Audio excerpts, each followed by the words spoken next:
I felt like, they had like, a whole lot of potential. Jay was more quiet. But I mean, I learned that Jay was being quiet because he was taking notes. He was taking notes, observing everything, taking it all in, because, sometimes you're around and you're watching to see things to do. When Big Daddy Kane spoke, hip-hop felt the tremor. Not just because he's one of the grand architects of rap's golden age, but because his words weren't just criticism. They were a cold dissection of a legacy. Kane, the Brooklyn-bred lyrical titan who mentored a young Sean Carter before he became Jay-Z, stepped forward with a bombshell that has everyone questioning everything. He didn't just suggest that Jay-Z climb the ranks, he implied Jay-Z calculated the ladder itself, stepping over the very icons who cleared the way, including Kane himself and the indomitable Shakur. Jay-Z, I heard that no one really wanted to sign him when you were shopping him around the record labels. Is that true? Yeah. This was, I want to say, I don't know, 90, 91 maybe.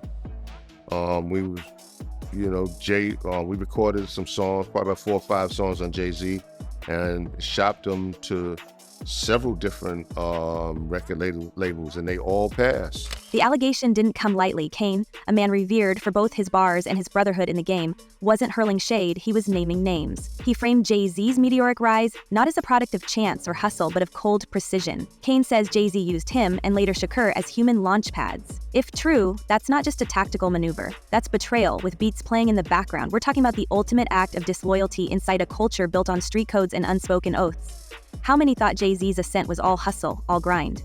Kane says, look again, and this time, follow the footprints left on fallen legends. Which brings us to a whisper, one so soft it might have gone unnoticed if the stakes weren't seismic. There's a story floating through the industry, almost mythic in tone, that Shakur once pulled Big Daddy Kane aside at an LA industry gathering. Picture it, velvet ropes and Shakur in a bandana with fire in his eyes. He leans in and warns Kane. Not about the feds, not about East versus West, about Jay-Z. Word is, Shakur told Kane that something felt off, that Jay wasn't just ambitious, he was strategic, calculating, maybe even predatory. Do their thing, and I was big man. That was the extent of our beef. And let's be honest, Shakur wasn't one to throw out careless words. He wasn't whispering about talent. He was warning about intent. Did Shakur see the early outlines of a corporate juggernaut in the shadows of a streetwise rhymer? Did he spot the moves being made behind the scenes? Moves that might have positioned Jay-Z as a successor not just to Biggie, but to Shakur himself? Kane allegedly brushed it off. Maybe he chalked it up to paranoia or label beef, but if he regrets anything now, it might be not listening closer that night. Because months later, Shakur was gone and Jay-Z was rising. Now, let's really twist the knife. The 1996 Source Awards. A night that already reeks of tension, coded messages, and East Coast bravado. But what most fans didn't see is what might have gone down backstage. Whispers, quiet but insistent, claim that this was the night Jay-Z aligned himself with someone else walking the razor's edge of controversy, Sean Puffy Combs. Yes, the same Diddy, now buried under a landslide of legal chaos, whisper campaigns, and federal accusations. Sources suggest Jay and Diddy huddled in the shadows, making not just a peace offering, but a pact. He couldn't let an East Coast rapper like Beanie Siegel blow up. Because him and Diddy was giving that deal, we gotta keep these East Coast rappers down. Because down south rappers, Cash Money, No Limit, Ludacris and them, they was taking little money and bringing back more money and making more money for them. Imagine it. 2 future moguls, one eyeing fashion empires, the other gunning for music's throne.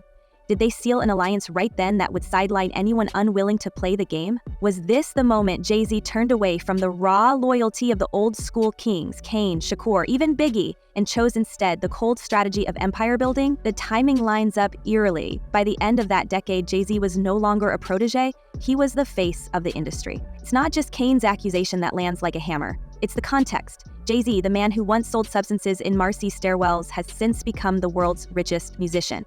His business ventures spanned everything from sparkling beverage to streaming to luxury herb pre-rolls. And as he once told Vanity Fair, the street hustle taught him everything about inventory and margins.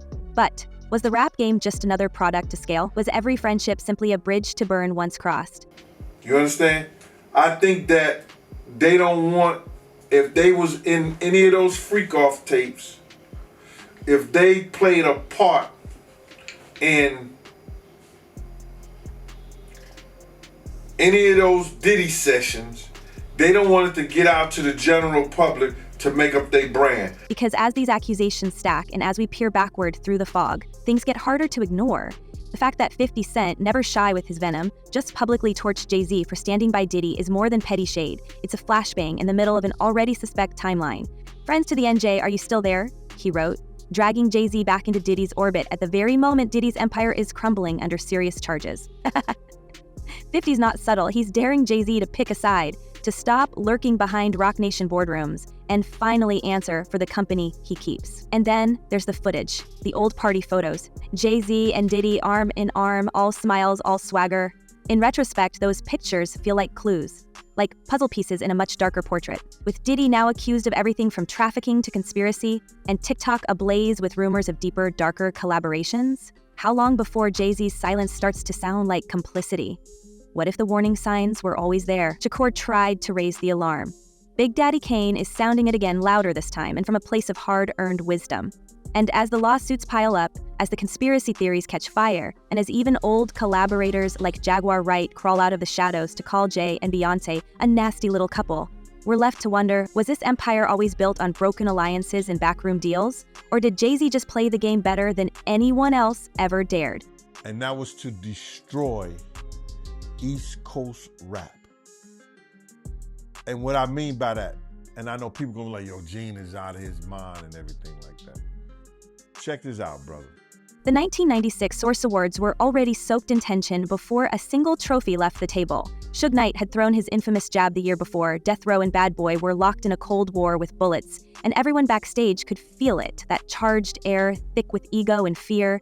But what many never saw, and what some insiders now whisper with increasing boldness, is what may have happened in the shadows between two rising titans, Jay-Z and Diddy.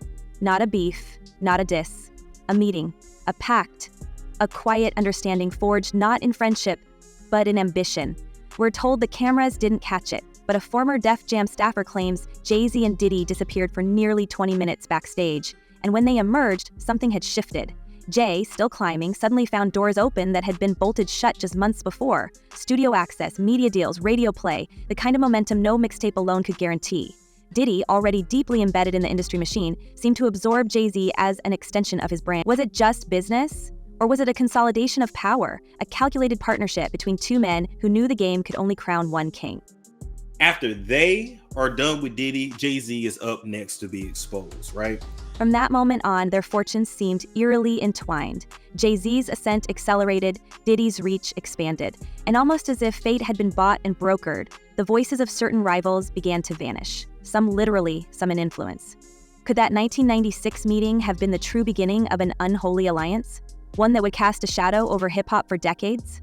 We now know that Diddy's trail would eventually lead to allegations of coercion, trafficking, even whispered involvement in Shakur's final days. And standing just adjacent to all of it, untouched by scandal, at least officially, was Jay-Z. That brings us back to Shakur, and a battle that never finished. Pac's fire toward Biggie and Bad Boy was front-page news, but his disdain for Jay-Z, that was quieter, less theatrical, more surgical. Those who knew Shakur say he recognized Jay-Z early on as something different, not just a rapper, but a strategist. Someone who wasn't interested in community or culture unless it served his endgame. Where Shakur wore his wounds openly, Jay-Z moved like smoke through cracks, visible only when the light hit just right.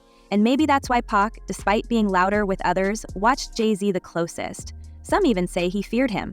Not physically, but philosophically. Jay-Z new video with Nas and DJ Khaled is a scene where it's checkerboards.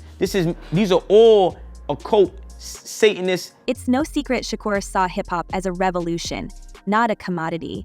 So when he saw Jay-Z emerging with polished flows and business ties, it looked less like progress and more like betrayal. "They want you dancing in the club, drinking Cristal," Shakur once said in an interview, his eyes burning with distrust. Though he didn't name Jay-Z directly in most rants, insiders say the message was aimed straight at him. To Pac, Jay represented the gentrification of rap, a hustler who could smile at cameras while pulling strings behind velvet curtains, and just when that Cold War might have gone hot, Shakur was gone. Jay-Z notably said little after Shakur's passing. No eulogies, no verses of tribute, just silence. Some said it was respect, others say it was insulation. The less said, the fewer threads to pull, and in hindsight, maybe that was the point. Jay-Z has always played chess, not checkers. If Shakur had lived longer, would we have seen a public confrontation? Would Shakur have dragged Jay-Z into the ring the same way he did Diddy and Biggie? Or was Shakur taken off the board before he could disrupt a game already in play? You know, the guy's not here. And you gotta figure, we never met. So you and Tupac never met. That was just... So it's nothing personal. At the time, his silence was brushed off by some as maturity, or at least as a strategic refusal to engage with the spiraling East Coast versus West Coast chaos. But now, with decades of hindsight and a growing list of accusations shadowing his closest industry allies, that silence reads differently. While others were caught in a web of retaliatory verses, public blame, and media firestorms, Jay-Z stayed silent. Not just out of respect, perhaps, but as a calculated survival mechanism. He didn't mourn publicly, didn't defend his coast, didn't insert himself where a single misstep could have made him a target. That choice, in the volatile arena of mid-90s rap, might have saved his life or preserved his image long enough for it to grow untouchable. It's this tactical quiet that raises questions. Was Jay-Z simply distancing himself from beef that wasn't his? Or was he already playing the long game, positioning himself as the industry's new center while others fell to the periphery? We've seen how proximity to Diddy and Bad Boy Records meant blood in the water for some. We've seen how Suge Knight and Death Row imploded under the weight of their own volatility, yet Jay-Z stood still, said nothing, and let the storm pass. Was that luck? Or insight? Or did he know, perhaps earlier than anyone else, that this wasn't just about lyrics or coasts, it was about control? This is what I look for. When I see a success, I'm looking for anything to say that they didn't do it on their own? Detain it. Not to say that's not a good... Psychologically, the move was genius. In a culture where volume is often mistaken for dominance, silence can be disarming. Jay-Z's refusal to publicly eulogize, retaliate, or engage gave him plausible deniability in every direction. It distanced him from potential alliances and vendettas alike. He didn't pick a side. He waited for the sides to collapse, then walked down the middle. And when the smoke cleared, he wasn't just still standing. He was stepping into a vacuum of power that had once been filled by louder, more impulsive voices. Some industry observers later began questioning why Jay-Z never once used his platform to question the circumstances around Shakur's demise. Not because he owed anyone answers, but because everyone else was doing it. Rappers were dissecting the case in interviews, fans were trading theories in barbershops, magazines were running exposés. Jay-Z? Not a word.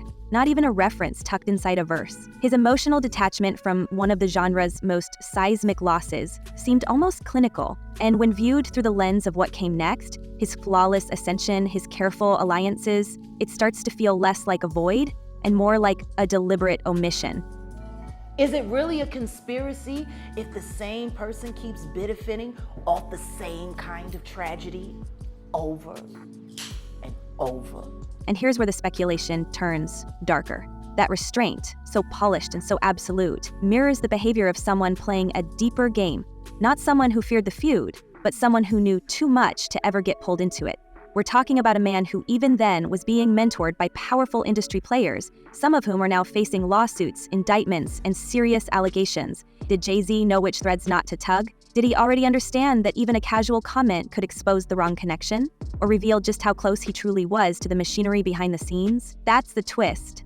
Jay-Z's silence may not have been caution, it may have been confidence. The quiet of someone not scrambling to prove innocence, but ensuring no shadow could ever touch him. Because in the end, those who yelled the loudest were targeted, investigated, eliminated. But Jay-Z, he stayed quiet, watched the board shift, and when the players were gone, he became the king. Now fast forward to today and the silence is still strategic. Diddy is under siege, from victims, from the FBI, from the same media outlets that once helped prop him up. His world is collapsing. The freak-offs, the accusations, the tapes, the claims of manipulation and abuse, they've turned his mansion gates into fences. And where is Jay-Z? Watching from the shadows, still untouchable, still bulletproof, still silent. Is it loyalty, fear, or does he know too much to speak? Jay-Z got his ass whooped by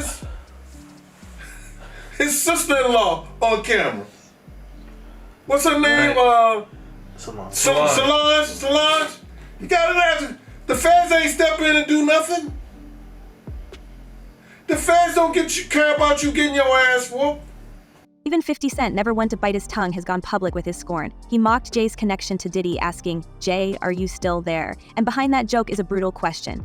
Did Jay-Z ride shotgun on Diddy's journey to the top, knowing full well where the road led, or was he simply standing too close when the fire caught?